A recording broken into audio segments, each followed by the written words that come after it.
ডিসেম্বরে দেশের সার্বিক মূল্যস্ফীতি 0.49% কমে দাঁড়িয়েছে 10.89%, যা গত নভেম্বরে ছিল 11.38%। বাংলাদেশ পরিসংখ্যান ব্যুরো বিবিএস এই তথ্য জানিয়েছে। ডিসেম্বর মাসে খাদ্য মূল্যস্ফীতিও কমেছে। এ সময় এটি 0.88% কমে দাঁড়িয়েছে 12.92%। নভেম্বর মাসে যেটি ছিল 13.80%।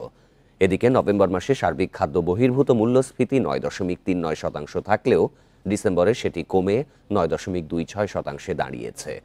এছাড়া ডিসেম্বর মাসে গ্রামাঞ্চলে সার্বিক মূল্যস্ফীতি 0.44% কমে দাঁড়িয়েছে 11.09%। এর মধ্যে খাদ্য মূল্যস্ফীতি 12.63% ও খাদ্য বহির্ভূত মূল্যস্ফীতি 9.65%।